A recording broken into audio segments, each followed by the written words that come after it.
Wrestling fans, the 9th annual Paul Bearer Holiday Headlocks Toy Drive explodes into Christmas with 12 featured superstar guests. We can't bring you a live wrestling event due to COVID restrictions, but we'll be bringing you a series of cyber signings and meet and greets. On Saturday, November the 14th, fans around the corner and around the world can join WWE Hall of Famer Mr. USA Tony Atlas for a live cyber autograph signing, as well as presenting his tremendous artwork here at MWF Studios. Get a personalized autograph from Tony signed live on the air and mailed to your home. Join us now through mid-December as the superstars help us continue our annual mission to update Santa Claus's GPS to find every kid's house this Christmas and put smiles on faces while honoring Paul Bearer's memory. VIP packages are still available. Don't worry, if you've missed a live superstar signing, every star is signing enough photos while they're in Boston to fill VIP packages through December the 19th. Whether for your wrestling collection or to give as a holiday gift, if you're going to take part in any toy drive this year, please help our 9th annual Paul Bearer Holiday Headlocks Toy Drive. Visit bostonwrestling.com and our social media platforms for complete event and toy drive information.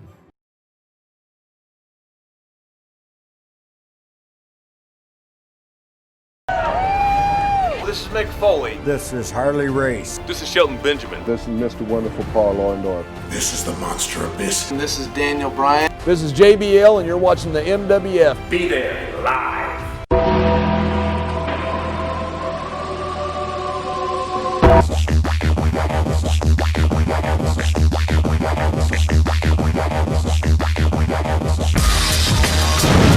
Wrestling fans around the corner, around the world, a sincere thank you for joining us for one of the hottest professional wrestling channels on the internet as we keep growing and growing our record-setting numbers, the past 2 months especially. Tonight we break down the November 11th, 2020 editions of WWE NXT from the Capitol Wrestling Center in Orlando, Florida, as well as AEW Dynamite at Daly's Place in Jacksonville, Florida. Don't forget, at the top of the hour, it's going to be Wrestling Insider's Party with Marty, with former WWE Intercontinental and Tag Team Champion Marty Jannetty. We have a big night, folks.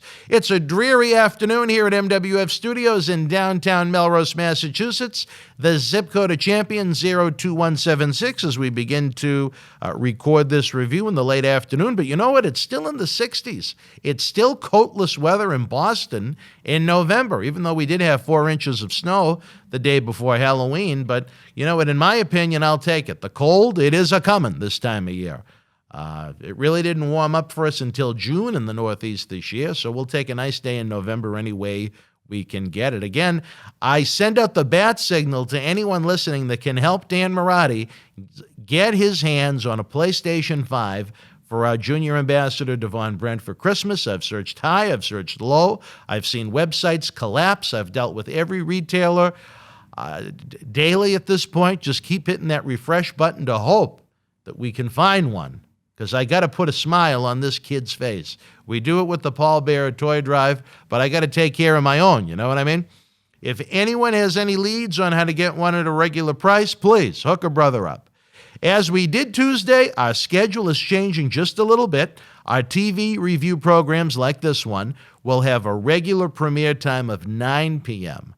Our 4 weekly in-studio shoot interview talk shows with Tony Atlas, Leo Rush, Marty Jannetty, and John Cena Sr. will all premiere at 10 p.m. We want them to air at the same time for it to be nice and easy to remember. With Mr. Cena's program debuting after SmackDown each week, it only made sense to make the adjustment and flip the times. And I'll tell you this, we had a hell of a response, a positive response Tuesday, first with our Raw review and then Wrestling Insiders at Your House with Tony. Again, don't forget, at the top of the hour, Wrestling Insiders Party with Marty, as Marty Jannetty continues his no-holds-barred sex, drugs, and rock and roll look at the 80s and 90s. This week, Marty continues to break down his early days in the WWF, as well as the origins of the Rockers feud with Arn Anderson and Tully Blanchard, the Brainbusters. Arn and Tully are mainstays in AEW right now, and certainly 2 of the greatest tag teams of the generation. Marty also talks about Ken Patera's final days in the WWF, along with the company debut of former NWA World Champion Ronnie Garvin, who Marty and other superstars would fly with on Ronnie's private airplane. Very interesting program, to say the least. Tomorrow night after the lights on the Thunderdome go out, it's Wrestling Insider's Fabulous Fridays. John Cena Sr. is on a roll. He unloads on Retribution, Otis, the Mysterio family. Seth Rollins is the Monday Night Messiah and more. Join the premiere in the live chat at 10 p.m.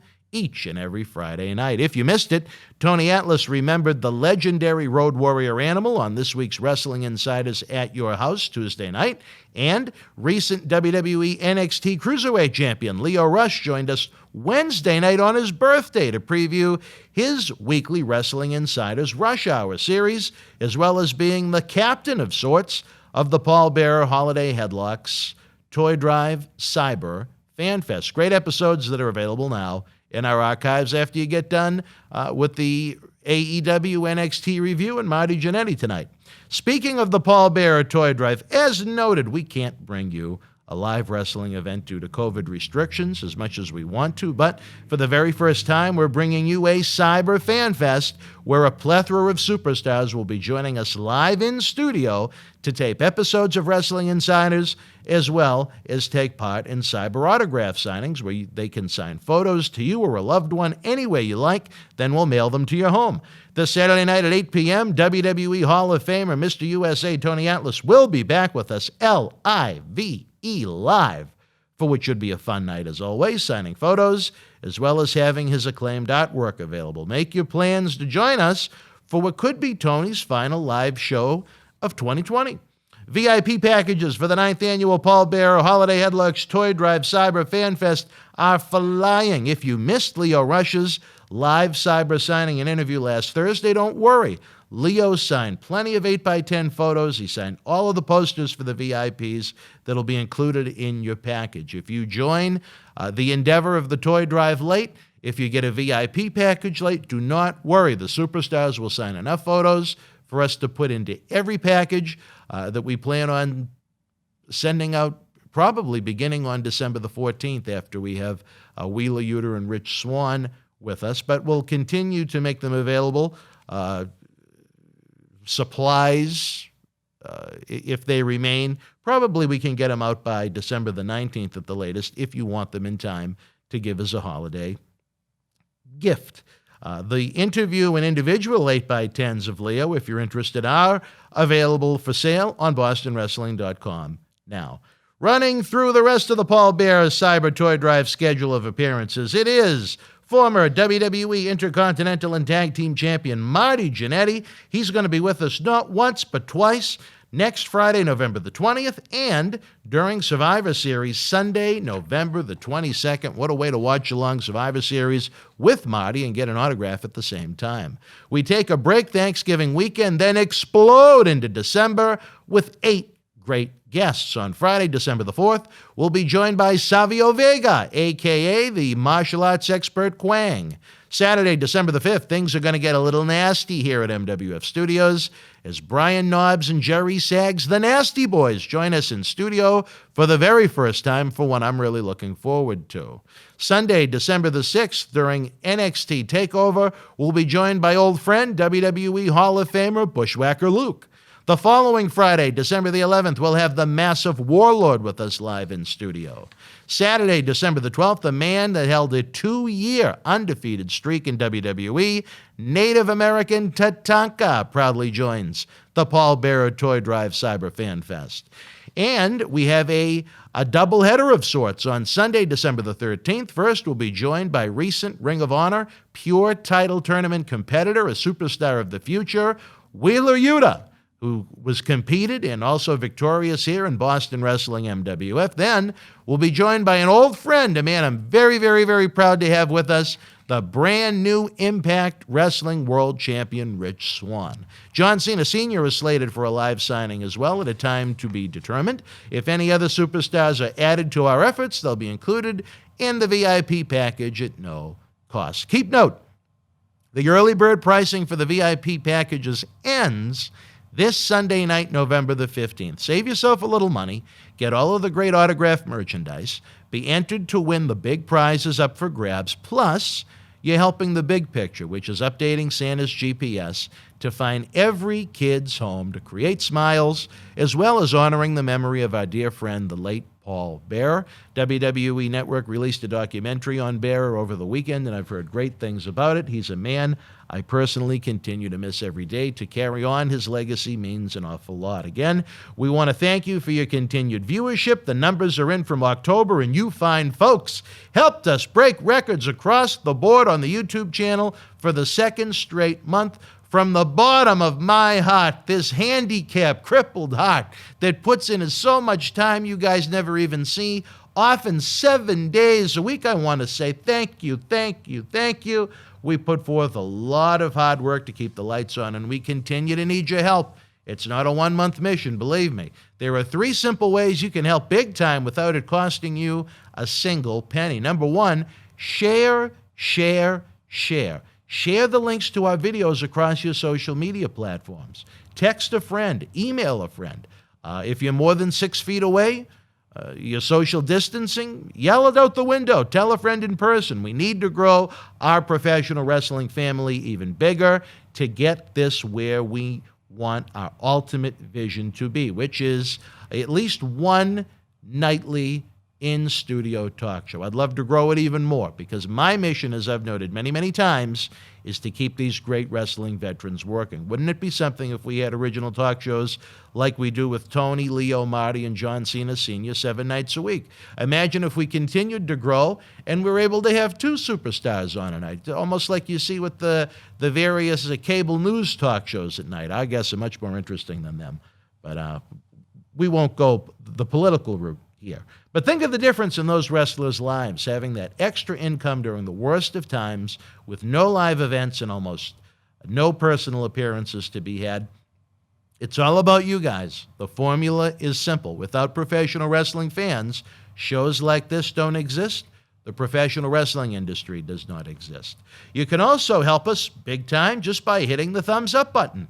The more people showing love to this in each of our videos, the more love YouTube shows to us in suggesting our videos to other fans that use their platform. And number 3, if you haven't done so already, please subscribe to this channel. It's absolutely free. It provides updates to you on new videos and access to well over 2,000 free videos. As always, we're interested in your thoughts on last night's NXT and AEW.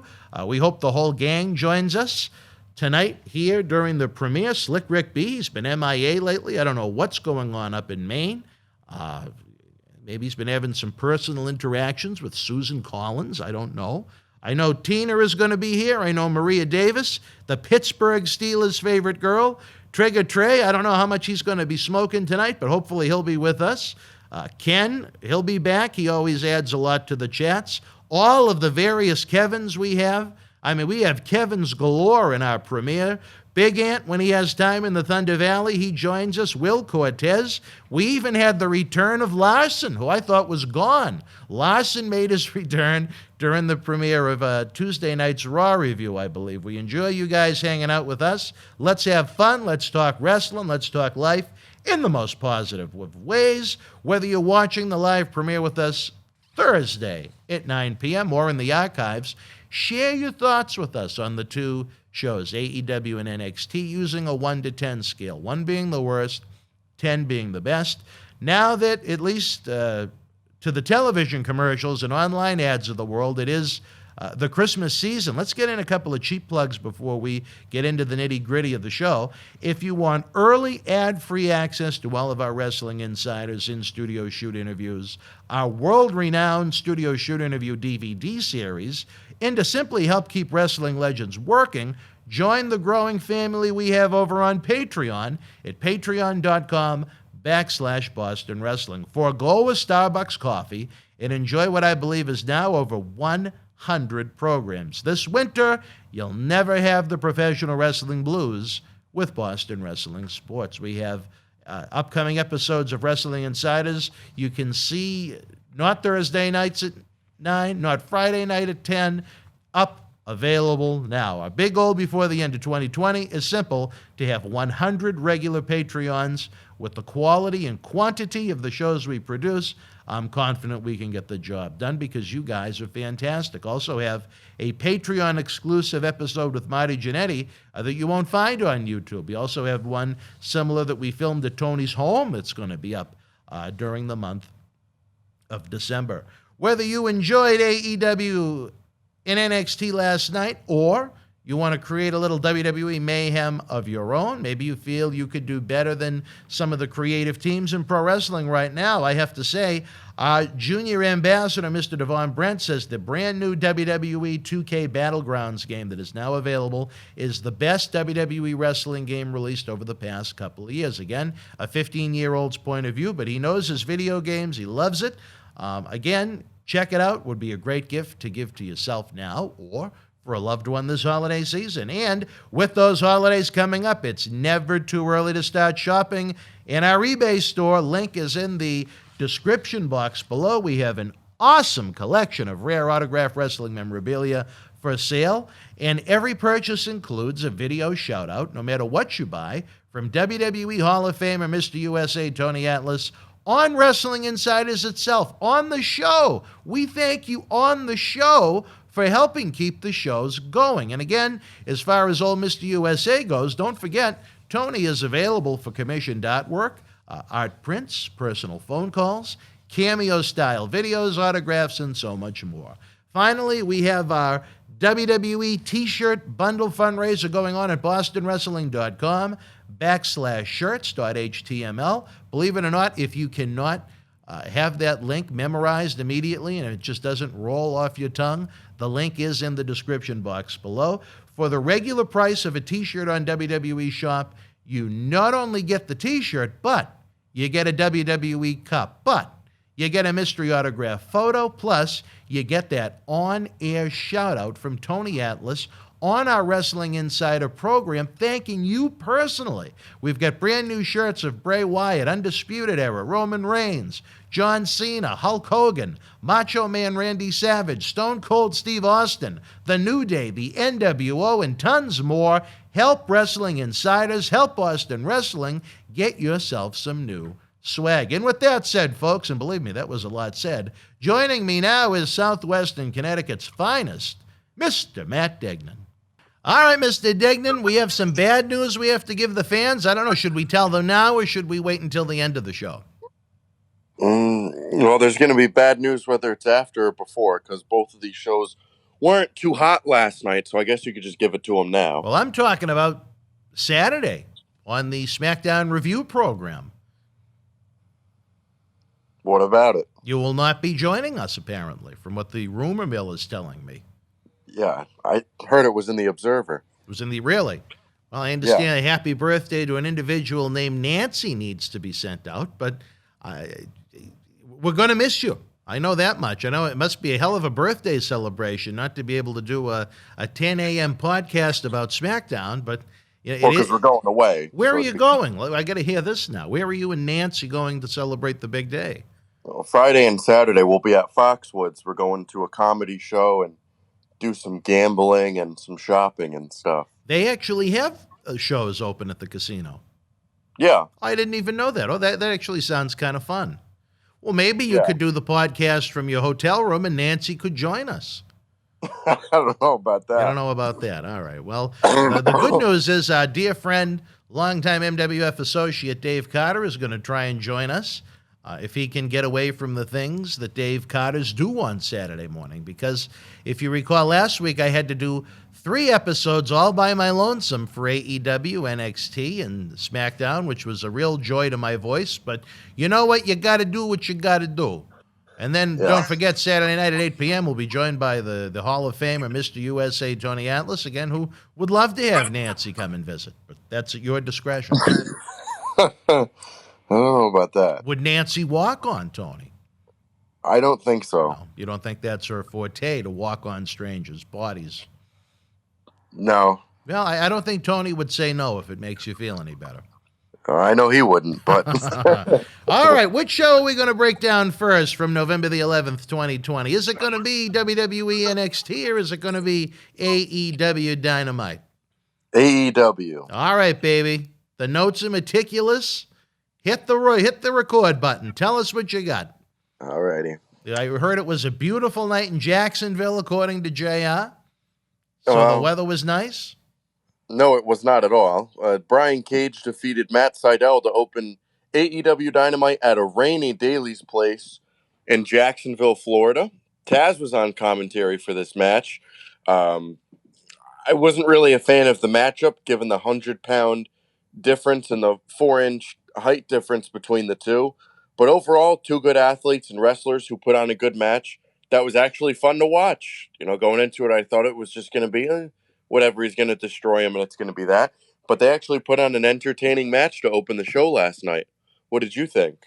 Matt Seidel, we've had him here in the Boston Wrestling MWF. He's a high-quality talent. No reason that should have been a squash match.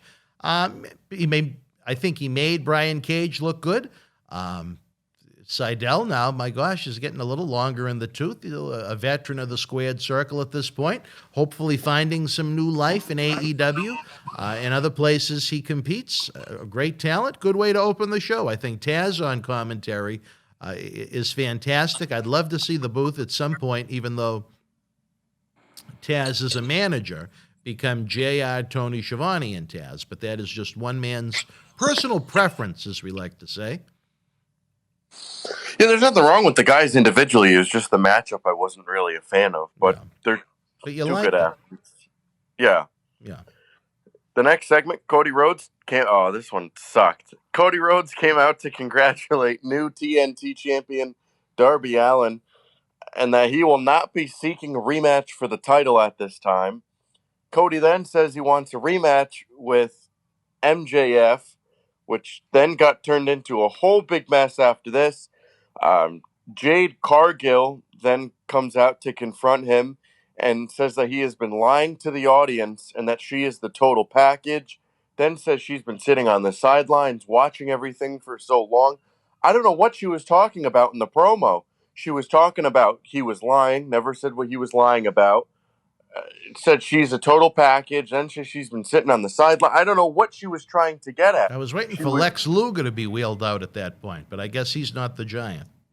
I don't know what she was trying to talk about, and then says he's not the Giant Killer and that she has a Giant for him to go against, and then she ends up saying that it's Shaq, which was awful. She just didn't know how to cut a promo. It didn't come across as just anything reasonable.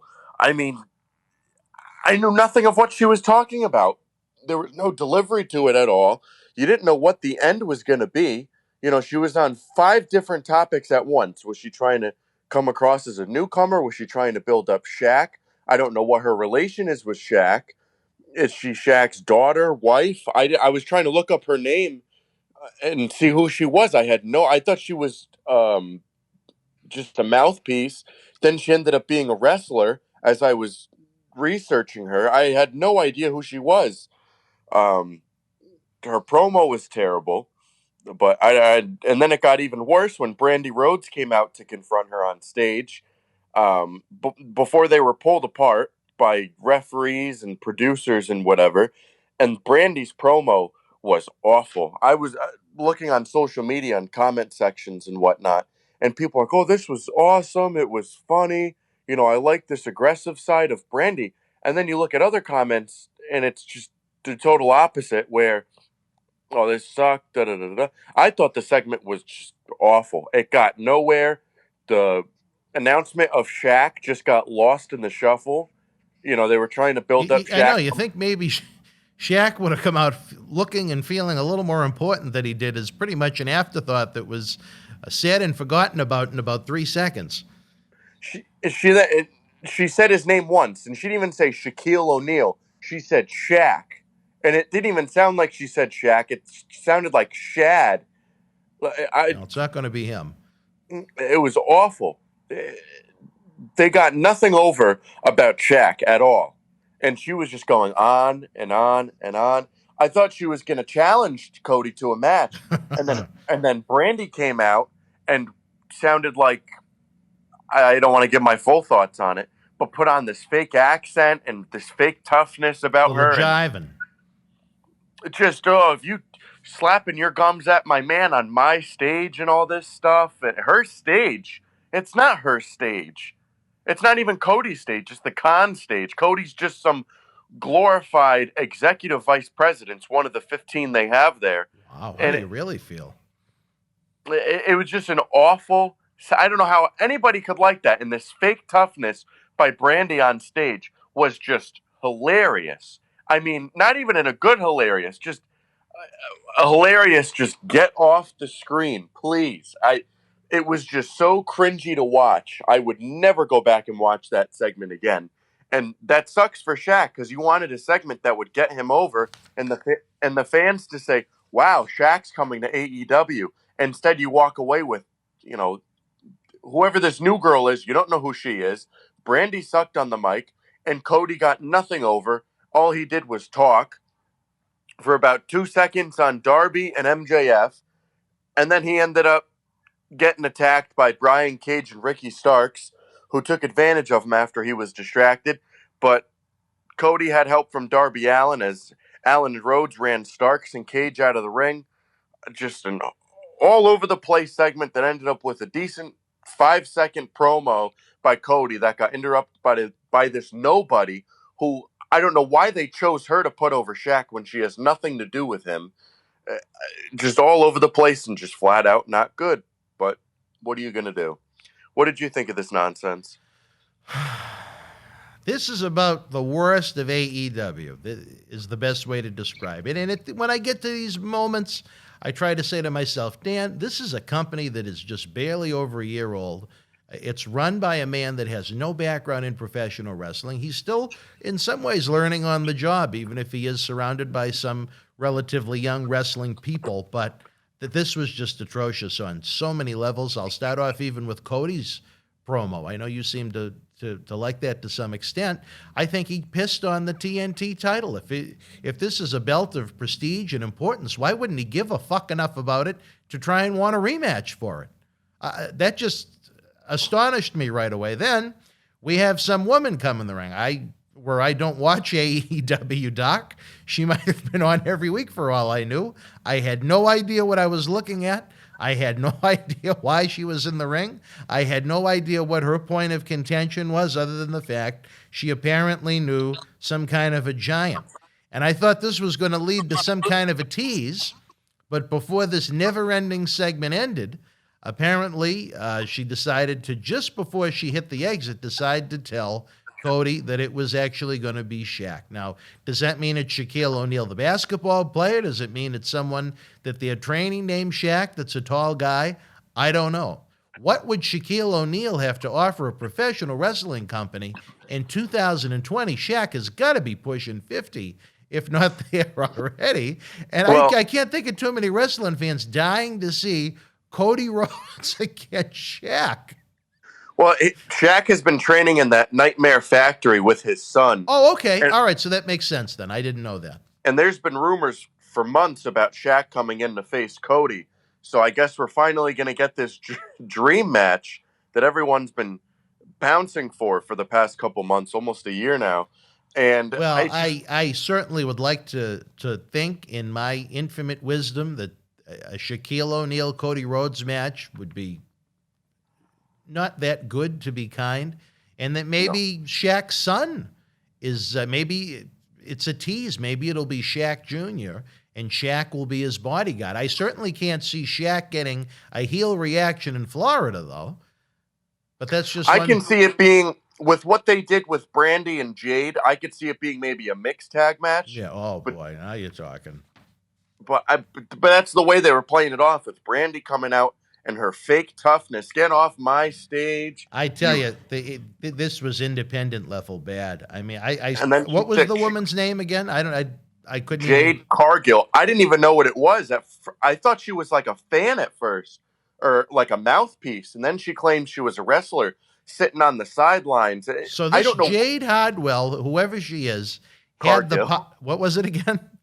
Cargill. Well, that was my second guess, but. We'll call her Jade in case I forget her last name again.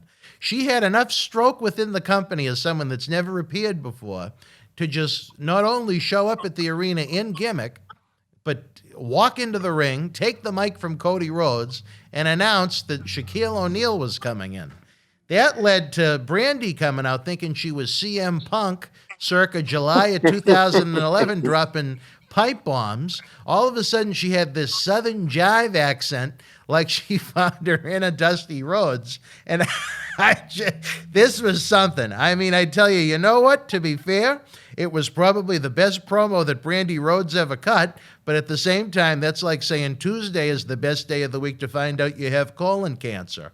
At that point, you had Jerry Lynn come out, who looked like he was about a foot shorter than both of the women.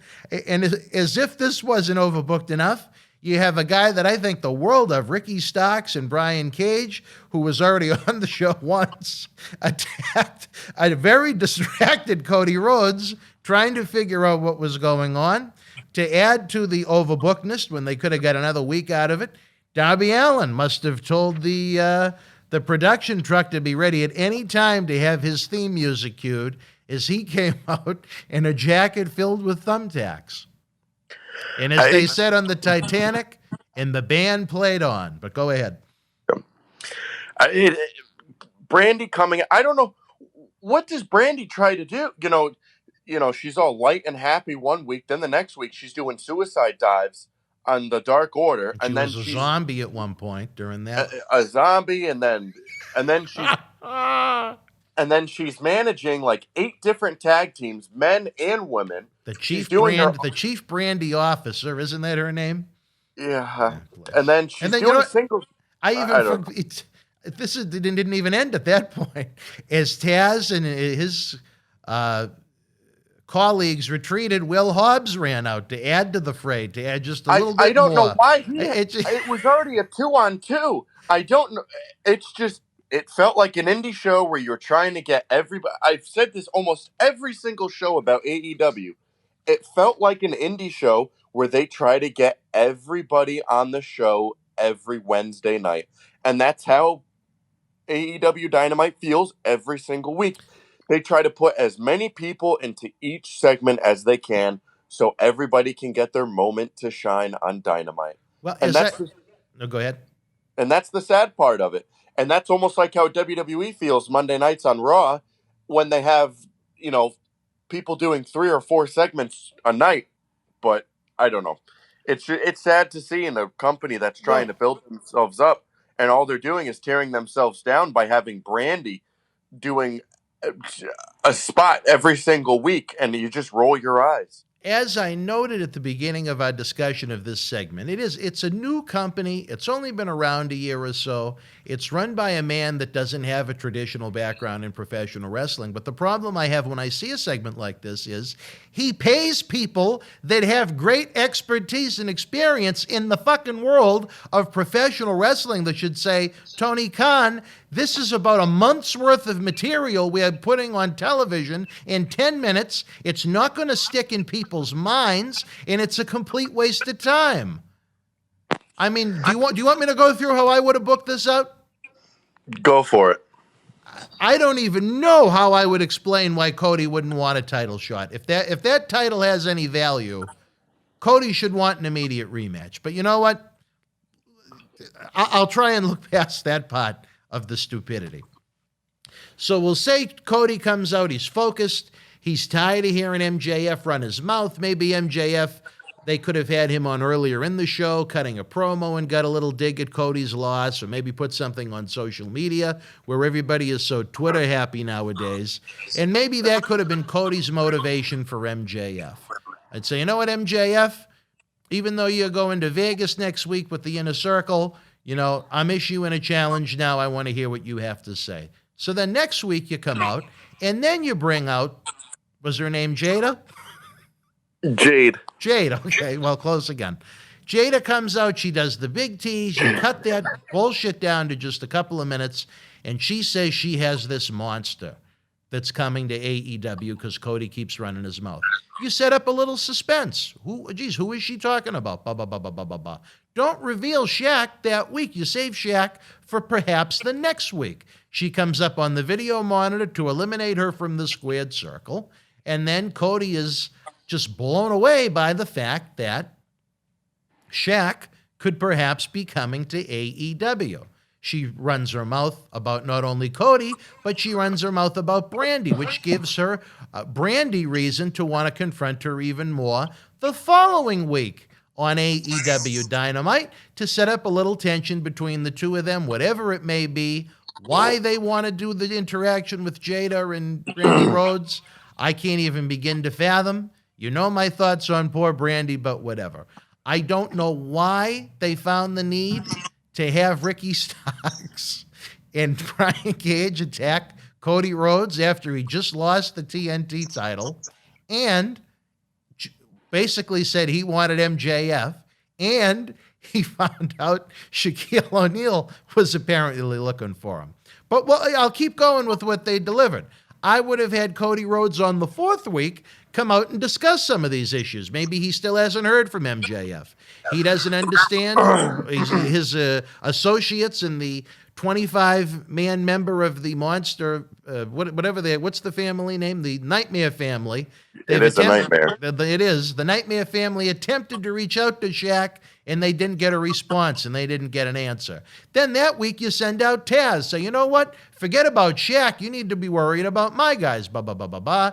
Then you have Cage and Starks run out and beat the ever-living hell out of Cody. Maybe at that point Darby Allin does the running. Maybe Will Hobbs does a running at that point. But what they did in 10 minutes was just logically could have been stretched out over 4 or 5 weeks if you used patience, pacing, common sense, and logic. Just overbooked. It's just overbooked in a matter of 10 minutes. As you said, something you can do over time, you know? It's like they watch too much of WWE because WWE does the same thing, probably worse. Yeah, as you were trying to make it better, I mean, to make it better, you just kind of remove it. But what I would have done... I'm just going with what they wanted to work with. If I was at an AEW creative meeting, I would have said, well, you know, trying to be PC, not say this sucks, but what if we find a better way to do it, which would have been to break it down over the course of several weeks and have it resonate more with fans, have it maybe stick in their minds a little bit more. And I think they would have got a better end result as opposed to it was just, I don't know how long the segment went, 10, 15 minutes, but it was just pure mayhem. If I wasn't sitting there writing notes, I wouldn't even remember half of what that was. I didn't even remember the girl's name. No, I didn't even know it at all. But I mean, if they ultimately wanted to set up MJF and Cody, which Shaq got swept under the rug, MJF got swept under the rug, and Darby Allin was swept under the rug until he popped back up when Cody got attacked, you knew nothing of what he was trying to do with MJF and what he was going to do with Shaq because it was all swept under the rug by who is this girl that's coming out to introduce Shaq? And she introduced him like she whispered it into the mic as she was leaving. It was like she forgot. And then Brandy comes out to kind of just put the sour taste in your mouth and to make you forget about everything else in a bad way. And then this bullshit attack by Starks and Cage after, and you're kind of just like, what did I just watch? And I don't want to watch it next week. And that's what they left you thinking about instead of, wow, Shaq's going to be here soon or whatever. The whole purpose of what they were trying to do was just blown up because they were trying to do too much at once. Way too much. And that's why it felt like an indie show. But as we digress here on the show, the next segment, AEW champion Jon Moxley talked up his title match on Wednesday, December 2nd with Kenny Omega in an interview with Alex Marvez backstage. I'll tell you, Alex Marvez, he gets whored out every Wednesday night. He's doing a interview backstage at the entranceway. Then he's in the parking lot doing an interview with Kenny Omega a little bit later in the show. Then he's doing an interview at the locker rooms. Whether they're live or not, I mean, they're probably not. But I think it's hilarious that he's in like 15 different places in one Dynamite, and he's running all over the place. And I just think it's funny, you know, and you have WWE have these robotic girls. You do it much better than me in what they say and how they act and stuff. But I mean, they have one interviewer who's a male and who actually interviews not great, but decent. And he's a little funny. I like the stuff they do with him sometimes. I think he's a character.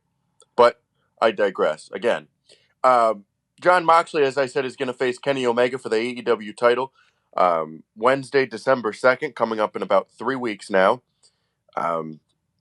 I thought I knew they weren't going to do it at the Revolution pay-per-view in February because it would just be way too long, almost 3 months away over that. So I was like, when are they going to do this pay-per-view? Are they going to do one of those like specialty pay-per-views like they do, like what they did with Fight for the Fallen and that other beach, I forget the name of it, that they did, where they did it on free TV for Dynamite, and they did these theme Dynamites like NXT has done with Halloween Havoc and Great American Bash. I thought they were going to do one of those to have this on, but they're just going to do it on a regular Dynamite unless they try to spruce this one up. I'm looking forward to this match. They've been putting it over as their first real match because the last match they had was non-sanctioned, no disqualification, however you want to talk about it. So I think technically they're 0-0 against each other, so that kind of makes sense from a wrestling standpoint. That makes a lot of sense. Even though they had the match, they're 0-0. Well, no, it was non-sanctioned. No, I understand what you're saying. I'm kind of trying to be funny, I guess. It was non-sanctioned by them, so technically it was null and void.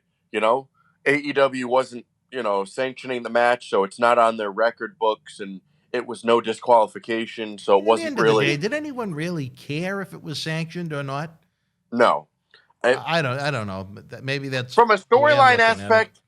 From a storyline aspect, it makes sense to some degree, but from a common sense aspect, not really. But what are you going to do?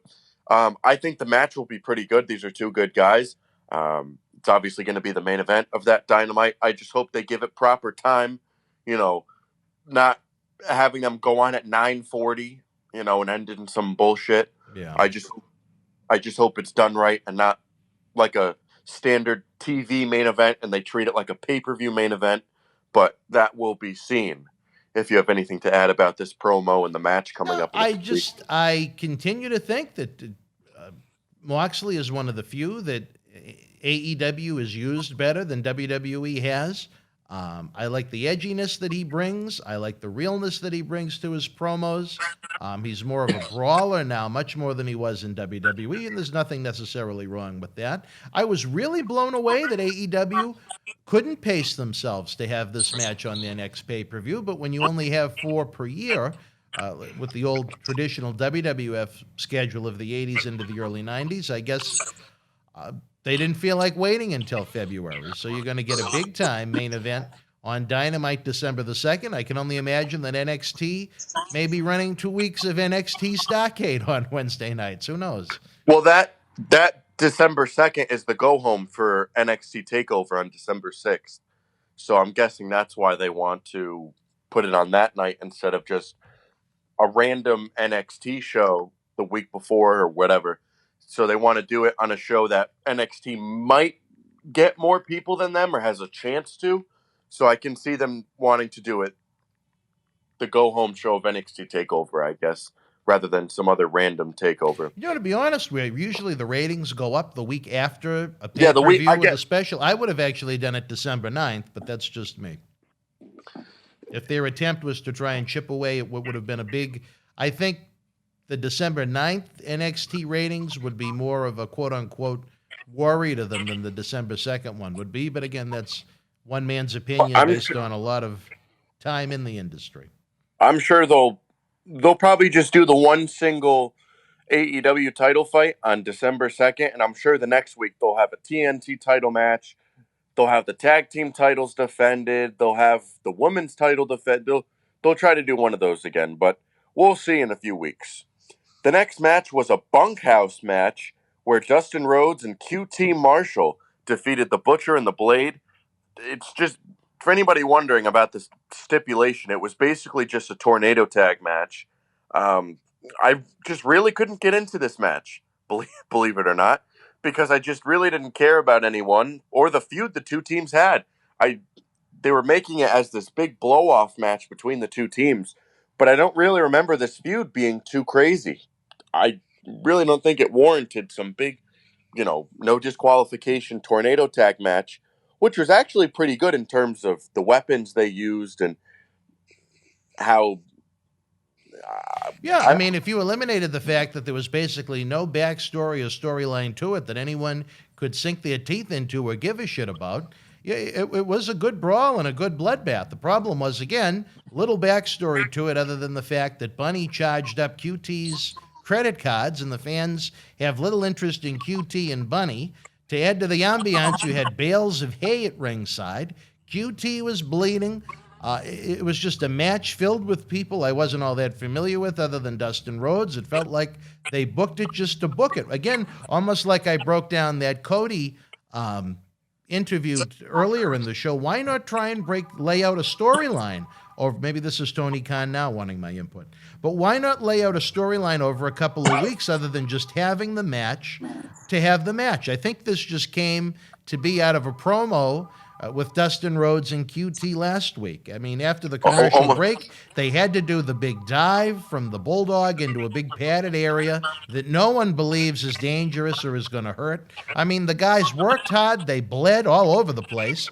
But I mean, I can't imagine that the average fan would care with these four people. It was like the worst of ECW in the year 2000 when you had a bunch of undercard guys that weren't over, bleed all over themselves and brawl for no reason as the company was dying on TNN. I mean, they put forth a good effort, but I couldn't have cared less. Yeah, it almost sounds like your storyline with Linda and charging up the credit cards. Yeah, well, I wish that was a storyline. The next segment, we saw MJF and Wardlow get inducted into the Inner Circle. They were inducted into the group by leader Chris Jericho and the rest of the Inner Circle without Sammy Guevara. As later we found out that MJF sent Sammy Guevara an email to go to the beach, and I guess Sammy didn't confirm with the rest of his faction that they were all going to the beach. I don't know. MJF did his induction speech, which I really didn't find interesting and came across as very fake. I get he might have been trying to do that, and they were trying to come across as not, sincere, I guess you could say, but it just still wasn't funny for what they were at least trying to do. No, it was not funny. MJF then brought out balloons and confetti for Chris Jericho's birthday and then says, they're all going to Las Vegas next week to celebrate. I guess they don't have to show up to Dynamite next week, which they're paid to do. So I guess they're going on vacation. I wasn't a big fan of this segment, this feud, or this storyline so far. I haven't been too high on it all. I still remember a few weeks back when I said it seems like they're starting a subtle tease to do something with Jericho and MJF, and then it just exploded into this, what it's turned into. That's what I said to you on the show. I said, I have a feeling they're going to do something where MJF is going to challenge Chris Jericho to be the leader of the group, and then Jericho will end up being a babyface, and it'll make MJF a bigger heel, and da-da-da-da-da. But we'll see. I thought it was going to be a much better feud than this, and it's kind of turned into some goofy parody of what it should be. The only part of this segment that I liked was when MJF was reciting Drake's All of Me song for his poem to start his speech. The rest of the comedy just came off as cheesy and not that funny. I get they might be trying to go down that road of just cheesy comedy that comes across as, oh, ha funny, but it's not to me. It's probably funny to all the independent fans that love going to those independent shows where this stupid, cheesy, funny, goofy crap goes on with these 50 to 60 people in the building, that get a kick out of it. But to me, it's not that funny for national television. Well, I hate to say it, but when I saw Jericho come out for this, I said to myself, he needs a rest at this point before he becomes too overexposed. And I think Jericho's great. I think his work is great, no matter what the age is. But it's just to put him on TV each week in nonsense for no reason is going to hurt more than it is going to help. I thought when they started this induction ceremony, it almost sounded like the music they'd play in a mid-1980s summer movie. I got a kick out of that. But, I mean, MJF, he sounded kind of whiny instead of cocky, which I didn't like. And as far as them going to Las Vegas goes, that has the potential to be fun, a little different, as long as they don't treat it too stupidly. I could see them trying to do hangover-type skits. Maybe they'll have Alan pop out trying to read the cards, but it was what it was. I'm sure the Sammy A babyface turn is coming. He's someone I could see the fans really liking.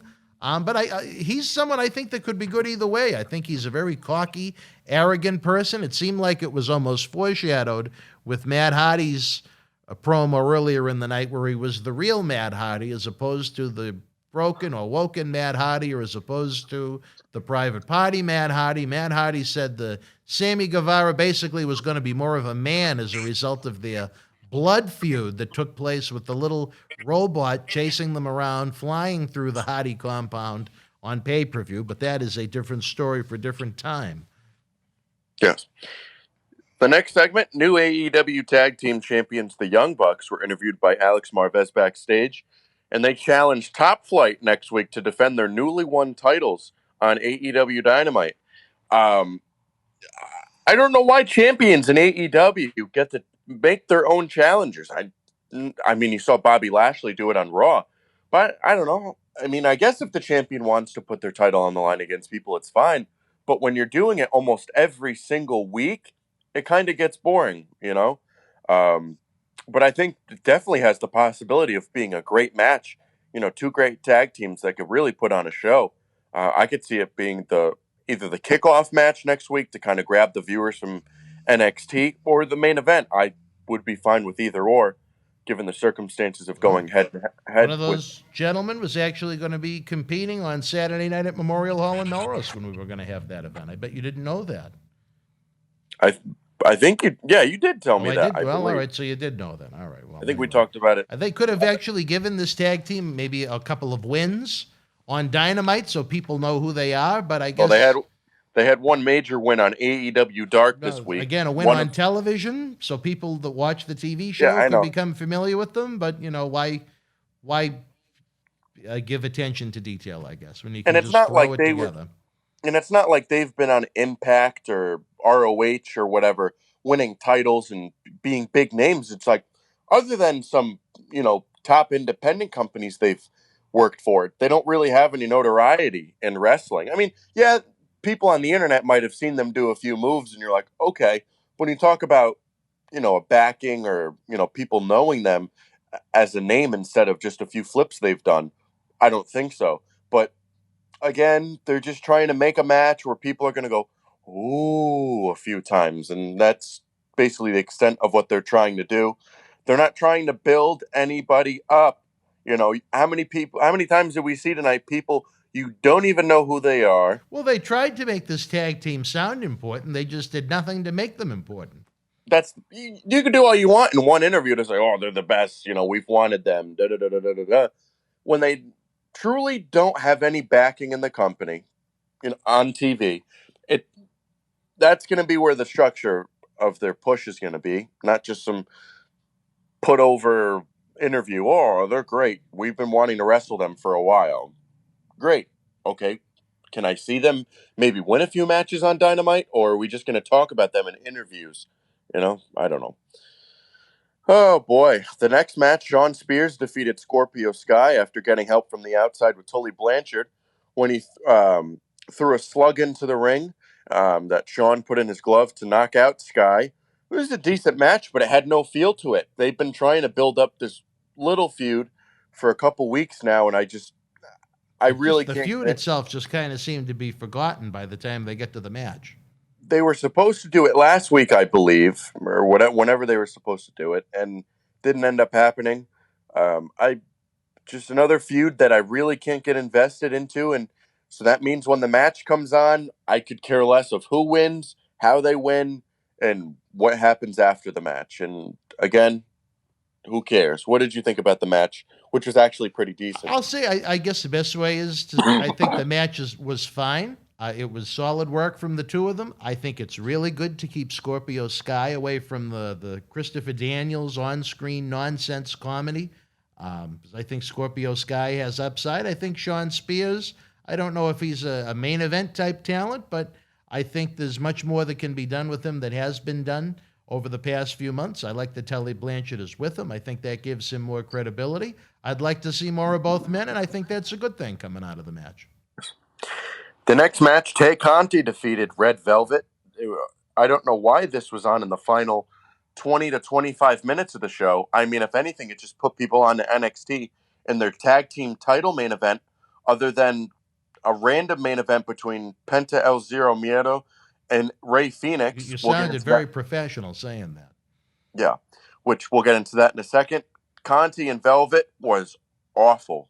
And not even just for wrestling, it's just for women's matches and wrestling overall. It was awful for life. It was awful for life. That's how bad it was. Life was hurt. The NWO. Took place. Like the NWO for life. Well, that wasn't what I meant, but I know. You get your little giggle in. I understand. Yeah, I laughed very hard at that. I wonder what Larson thought. I don't know. Maybe Larson liked it. We know he likes a lot of things. Just a terrible match. I don't know why they had to throw this in for a few minutes right before. I would have just given the main event a little more time, or even just anything else. Or imagine instead of wasting their time on this garbage that no one wanted to see, imagine if they just put together a minute or two highlight package of the tag team that's going to fight Young Bucks next week to make fans that have never seen them before on TV become just a little familiar with them. But instead, you had a garbage women's match.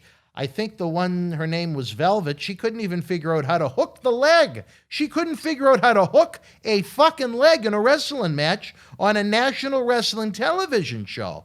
Those are the times when I get angry, because it's such a waste of an opportunity not to put your best product on TNT.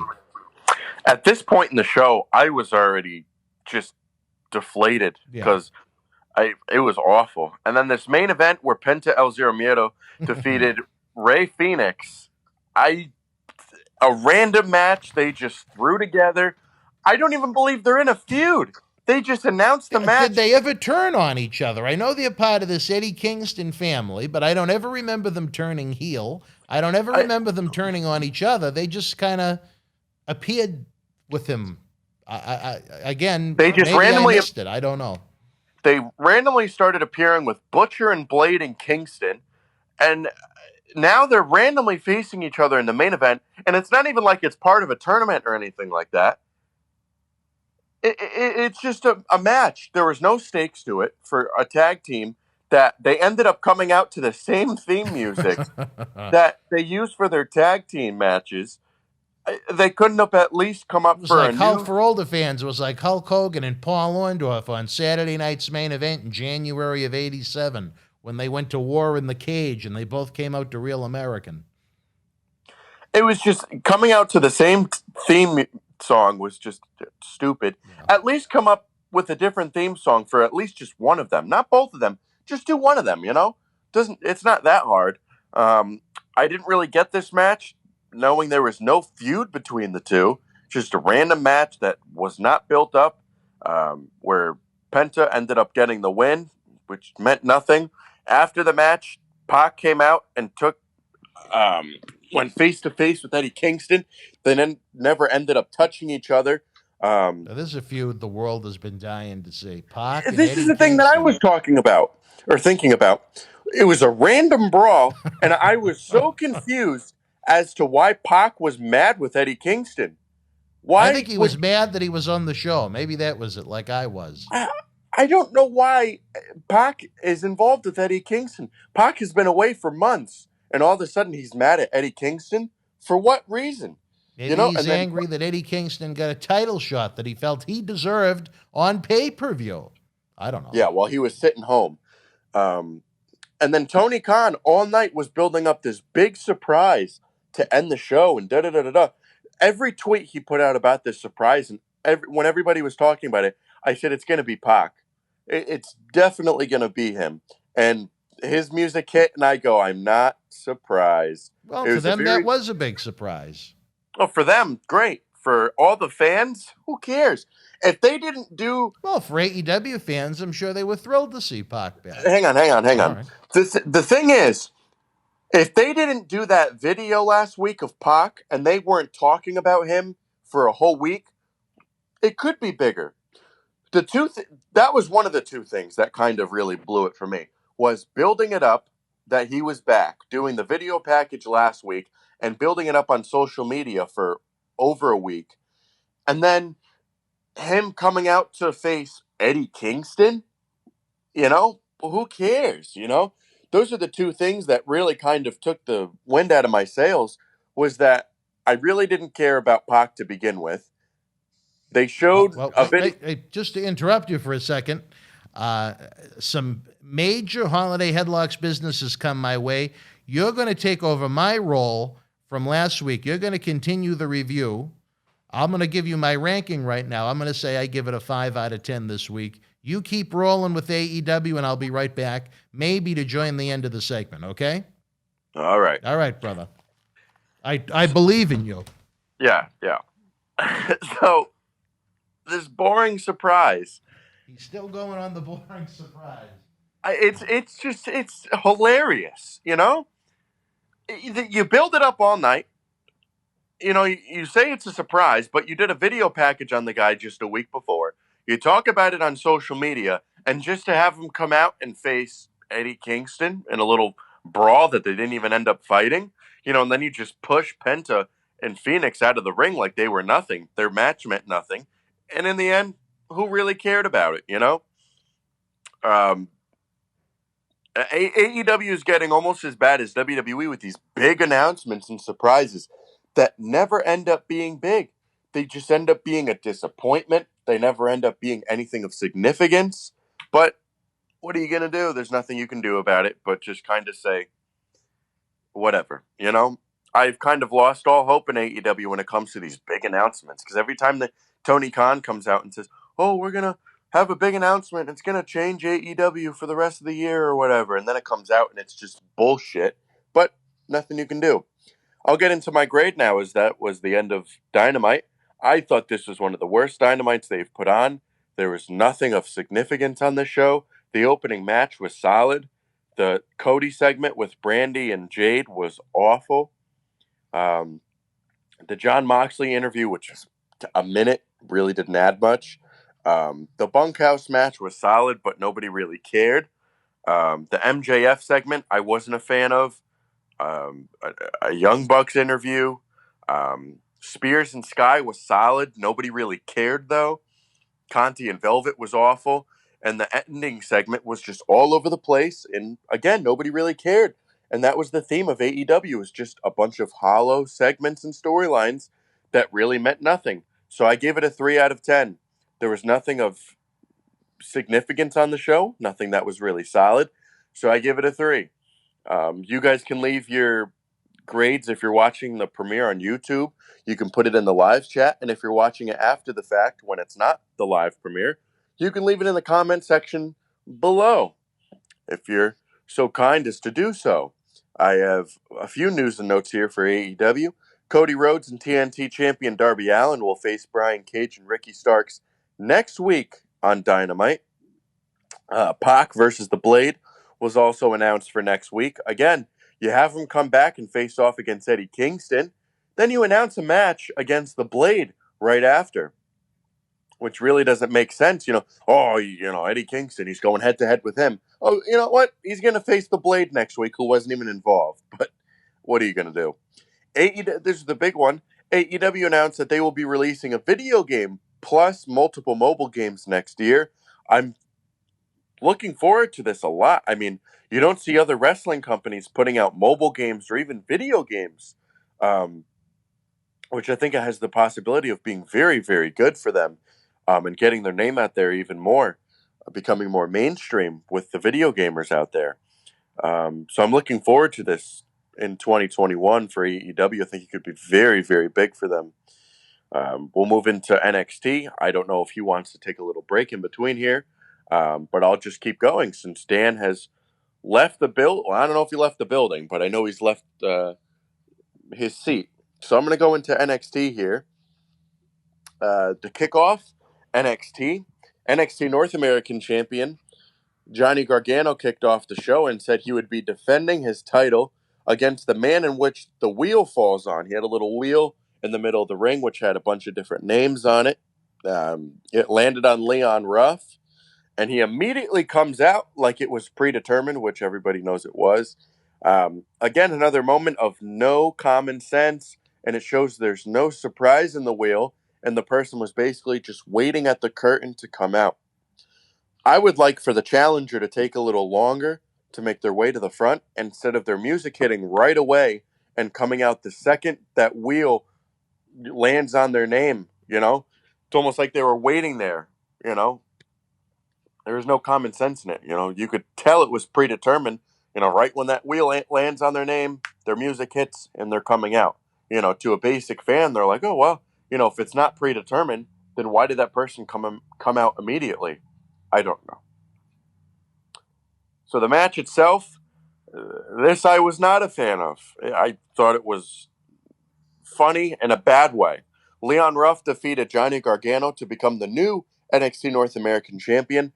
Makes no sense and does nothing for either guy. Ruff looks like a toothpick that weighs 70 pounds. The match was about 5 to 6 minutes. Ruff ended up winning with a crucifix roll-up, which I thought was good, just so Gargano didn't get pinned cleanly. I just thought it was funny in a bad way, and it's just all just bad. What they're trying to do with this comedy shtick with Johnny Gargano and Leon Ruff, and it was not good. Not good. I'm not sure what they're trying to do, but it's not interesting. Even though Gargano lost via roll-up, I'm shocked they had him lose just 14 days after winning the title. He won it 2 weeks ago at Halloween Havoc, and he lost it to a guy like Leon Ruff, who's never won a match in WWE and looks like a little kid in high school, but I don't know. That's all I can say. NXT is, as I've said before, is starting to feel like the main roster with all the random stupid bullshit they do, which has no meaning to it and just no feel, I guess you could say. But again, I just one of the segments I was watching and just I didn't know what to say. I was just shocked at what I was watching. I don't know what better to say about it. I can't see Leon Ruff doing anything with the title. To me, it's just a comedy thing they're trying to do, but it's not funny to me. He has no credibility and has no look to him at all, just a joke that he was just signed to the company. He looks nothing like a WWE wrestler. He looks nothing like a wrestler at all, but I don't know. Him winning the title does nothing for me in wanting to watch the show more, and that's what wrestling should be about, is they should get you to watch the show more. And that's what they didn't do with that. You know, it's not going to make me want to say, I wonder what they're going to do with Leon Ruff next week. And it didn't do that for me. But that's my opinion. You guys can leave your opinions in the comment section. I guess it's not even below. It's to the side in the live premiere. Then it's below after the show debuts. The next match, Santos Escobar defeated Jake Atlas to retain the NXT Cruiserweight title. A little bit random. I mean, there's kind of a feud here. They've done the attacks on Jake Atlas before, but they didn't really go in depth on it, to me. But again, it was another good match from the Cruiserweight division, and every week they seem to put on good quality matches, which, you know, is good for them. I mean, Cruiserweight division doesn't have too much backing, especially with how many people watch 205 Live and how much thought they put into it. But it seems like once they moved the Cruiserweight division to NXT, it's gotten a little better. Dan isn't here to give his thoughts on it, so I'm kind of just rambling, it feels like. But what are you going to do? For the next match, not even a match segment, because Xia Li didn't even come out for her. Hear me, I'm coming back to the podcast production center. All right. No, I think I heard it all right through the headset. All right, let's see. I don't know what I missed out on, and I look forward to catching up. You didn't Get miss the headsets. much. All right, So, what did I miss, Mr. Degnan? The only thing you missed was me talking about the garbage of Leon Ruff and Johnny Gargano. Oh, you started NXT without me. All right, go ahead, brother. I don't know what you wanted me to do, so I started. Well, you know what? You took the opportunity by the balls and you made it your own. Yeah. Yeah. Do you have any thoughts you want to add to Gargano and Ruff quickly? I thought that it was with Gargano. Don't they try and push that he always loses right away? Yeah, they try to do that he It's too doesn't much really like defend. Sasha Banks. Too much like Sasha Banks. If you watch all the shows, it's too much like what they do with Sasha. As far as what they did with this Leon, I can understand them trying. It gives a guy instant credibility to beat a top guy of a brand and win a title. I don't know if it was his debut, but I think it was probably would be considered his first featured match, right? He's done some Raw matches. Yeah. He was one of those guys that when they signed from Evolve, he was doing some jobber matches on the main roster, and then he was on NXT doing the same thing, jobber matches. But he's never really had any match of significance. But all the reports that are coming out today, the day after, is that they weren't trying to make a new star with him. They've been trying to do this comedy thing with Johnny Gargano. And it's not, I was saying on the segment while you were away, it's not funny to me. It's funny in the sense of it's bad. No, none of the Gargano family comedy has been funny. It No. hurts Gargano, and his wife, I guess, is his wife. But all the reports that are coming out today is that they're not doing it to make a new star. They're doing it as a comedy thing. And what they did after Ruff won the title, when he put the title around his waist and it fell off of him, like he was too skinny and he tripped over it, they're doing it as a comedy thing. They're not doing it as, I missed that part. I would have been a little more brutal on it then if I known they had gone. They're doing it as a comedy I was trying to multitask during NXT. They're doing it as a comedy shtick. And the thing is, when you're treating the titles, even though it's a mid-card title in NXT, when you're treating it as a joke, especially I would consider him a top guy like Gargano, who's been in NXT for a while, it comes across as stupid. And that's what they were trying to do, is stupid funny. And at that point, you're trying to make it too much like the main roster, and you're kind of playing down to the bullshit that AEW does.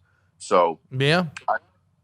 But as I go back into what I was on now, was Raquel Gonzalez and Xia Li never even got started because Lee never showed up. Boa then came out to say she wasn't even there, even though Xia Li was the one that called out Raquel. Gonzalez then took out Boa after delivering the news. I wasn't a big fan of a woman taking out a guy in wrestling, no matter how big the woman is, but what are you going to do? After Boa was laid out, someone called him the Grandmaster on Twitter. I don't know. Grandmaster, not to be confused with former WWE Tag Team Champion Grandmaster Sexay, I'm going to guess. No.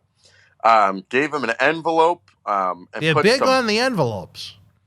Gave him an envelope with some mark on it. I don't get what this all means, but I'm sure I still won't when they half-ass explain it in a few weeks. What happened with Xia Li was when Boa gave her that envelope, she disappeared and didn't show up for the match. So maybe this now shows that Boa's going to leave for a little bit, and they're both going to come back as badass karate ninja warriors, I guess you could. I don't know how you can explain it. Maybe they're training with Akira Tozawa. I guarantee it. They're going to come back as some I don't even know if you want to call it tag team because it's a guy and a girl, but I think they're going to come back as these badass people who are just going to beat the shit out of both divisions. Maybe they're training with Kwang, who will be with us here at MWF Studios live Friday night, December the 4th, as part of the 9th annual Paul Bearer Holiday Headlocks Toy Drive Cyber Fan Fest. We'll also find known out. as Savio Vega. Maybe he could give us some scoops. Maybe he knows what Boa is up to. I don't think so. No. Candice LeRae defeated Toni Storm in the next match via roll-up with some help from the ropes. Little heel action there. I thought it was a solid women's match. These are two of the better women in WWE and NXT. After the match, LeRae had help from a masked Indy Hartwell to take out Storm, but not so fast, as Storm had help from Shotzi Blackheart during the attack, but it wasn't enough, as LeRae and Blackheart stood tall after the segment. Not Blackheart, Hartwell. It's just with the Blackheart. Too many Hartwell. names, yeah. Too many names that are alike and with the hearts in them. But this just shows getting confused with the names and the bullshit. Almost every segment in wrestling, it's a one-on-one match. Someone comes out to get the advantage, or someone's at ringside to beat up someone. Then someone comes out to even up the odds. Then we see a tag team match next week. It happens in almost every single segment where it's a one-on-one or a two-on-two, then someone comes out to get the best of them or causes a distraction, and that happens every single segment in wrestling nowadays, and you just can't invest in it too much, and it's a bunch of bullshit. But what are you going to do? What did you think of this match and the bullshit that went on It was a after? fair women's match. I think it was the right finish. I don't know if I would choose to have Toni Storm lose at this point, but if you had to have her do a job, that was the way to do it. Yeah, I think I would have left it at that. But Toni Storm returning just a few weeks ago and already losing. The way she lost, okay, but losing overall, I don't think they should have her do that after she just came back. But what are you going to do? Yeah. The next match, Timothy Thatcher defeated Dexter Lumis. It was another good wrestling match on the show tonight. So far, I thought the wrestling on NXT was solid. Thatcher had help. Again, another match where there was help from someone. Thatcher had help from Cameron Grimes after he distracted Lumis just enough for the roll-up win. Yet another match where there was a roll-up victory. I can't stand it in wrestling, all these roll-ups and the distractions and the attacks after the matches and after the interviews and after the promos. It's every single time there has to be some type of altercation. Why can't someone get a clean 1, 2, 3, raise their hand, and they go to the back? Is that too much to ask for? Well, here's my thing, and I could go so much more in depth on this, but you know what I think sometimes, Prodigy? I don't want to give away too many of the tricks in the Mirade bag of booking theories, because then other people are just going to take them and use them in other places. But this was just piss poor, the way it was done, with as far as the roll-ups go throughout the shows and the interference throughout the show. I thought it was a good men's match. I thought it was a match that looked like it was actually two men competing instead of two little children, which I thought was good too. Yeah, it was another solid. See, it was a great wrestling match, and then you had to add in Grimes and all that stuff. Not Crystal Grimes, though. No, it might have been with the hair. I don't know. I think you would have known if it was Crystal, but that's all right. It was a good match, and then Grimes came out, did the distraction and the roll-up, and then I went, well, they ruined it for me, like always. That doesn't just go for WWE, it goes for AEW too. Like with the Cody promo, it was going all right, and then it went downhill, and that's just pro wrestling nowadays, where it starts out good, and then it kind of just ends up like, what the fuck just happened? But what are you going to do? Again, I keep saying that. What are you going to do? And that's just the name of the game in wrestling today. There's just not that good. The next segment, which I liked, was just one of the bright points of NXT last night, was Tommaso Ciampa cutting an intense promo backstage in a dark room. I don't know if he ran into Aleister Black back there. Hopefully he knocked first. Who still hasn't been seen in a few weeks. I thought it was a good promo. He says the locker room mentality will change and things will be different soon in NXT. He's kind of cut this promo a few times that's kind of been similar to each other. I think he cuts a good promo. I think he's a good wrestler. I think he's starting to get a little bit repetitive, though, in the things he says and the things he does. But I think overall he's one of the bright points in NXT right now. I just want to see where they're going with this and what they're going to do. It kind of sounds like he might start a faction, the way he was talking of things are going to change in the mentality in the locker room. It almost sounds like he's going to try to recruit people to change things around NXT. And I don't know how many factions and tag teams they're trying to make in NXT right now, but NXT is starting to feel like AEW a little bit, and I'm not liking it, but at least the show itself was good. What did you think of the Ciampa promo? It was fine. I think Tommaso could have used a little more seasoning in his promos before he went to WWE, unlike our dear, close, longtime personal friend, Viking Raider Ivar, who was here in this studio every Sunday to try and master the craft, even though it really doesn't show with the character he has now. But no, Tommaso comes across as intense and believable, if nothing else, which is better than 90% of what we see on these shows nowadays.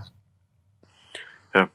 The next promotional video played is a little package regarding the upcoming title match between NXT Women's Champion Io Shirai and challenger Rhea Ripley. It was a good video to get more insight on both competitors. I love hype videos. for title fights or big feuds. I think it adds more layers to a match that was kind of just thrown at the fans. So this is an instance that a video package or a promotion or a kind of a face-to-face segment really made sense. And they did a really good job with this video to show the background of the two wrestlers in Ripley and Shirai, which I think a wrestling show doesn't always have to be good wrestling. It could be good storyline production and what you can do to build each feud. And I think they did a really good job in the second hour of NXT was to build the different feuds and different storylines that they have going on in the company right now. What did you think of this video that they played? Oh, I watched it 3 times. I enjoyed No, I it just that think much. They did a good job building it up. I'm just trying to be funny again. No, they need it this served more its purpose, and it was better than having them cut the same promo week after week, the same interactions that seemed to go nowhere week after week. This was the best way to do it. It was a good, much like WWE always does, a very good video package. Yeah. The main event of the night, Oni Lorcan and Danny Burch defeated Breezango to retain their NXT tag team titles in the main event of NXT. It was a solid tag team match, but everyone knew there was going to be some sort of chicanery with Pat McAfee and Pete Dunne at ringside with McAfee on commentary. As I said, it was a good match, but just too much going on with everybody at ringside. You had Drake Maverick come out for some reason, with that whole bullshit going on with him and Killian Dane. How they were attacked by Undisputed Era. I don't know why maybe they're selling Killian Dane's injury and whatever. But I mean, does Drake Maverick really need to be involved? Is the answer. No. No. There's no need for Drake Maverick in anything. No. But it's just when you know there's going to be some bullshit involved, I really can't get into the match that much. Again, bell to bell, it was fine. But the little distractions and run-ins and just the crap they put into this match really took your eye away from really what was going on in the ring and the storytelling that they were trying to do. No one really knew Breezango was going to win. I mean, who really thought they were going to take their titles back after losing them a few weeks ago, especially with, Dunne and McAfee at ringside? So, again, a main event that really did not feel like a main event to me. That's a good way to put it. The match was fine. Yeah, I think Tyler Breeze is one of the most misused talents in WWE in recent times as a tag team. They can't seem to stay away doing the comedy stuff with them that isn't all that funny, but that's just one man's opinion. The match itself, as far as the actual wrestling goes, was good. There's going to be a lot of nonsense where they're trying to build up this new McAfee faction, which is just something I don't know if anyone in the world was anxious to see, but it is what it is. And then you just sprinkle on a little bit more Drake Maverick and you flip the channel back and forth. And it's like, which one do I want to see less? Not which one do I want to see more? Yeah. I think overall, though, as we get into our grades now, I thought it was a solid show. Other than a few shitty endings that put a sour taste in my mouth at the end of the matches, I thought they did solid promos, solid video packages. The wrestling was great. There wasn't one bad match in ring-wise. I think if you take out the opening part with Ruff and Gargano, I thought I probably would have bumped it up to a 6. But overall, I gave it a 5 out of 10. I think the in-ring work really saved the show.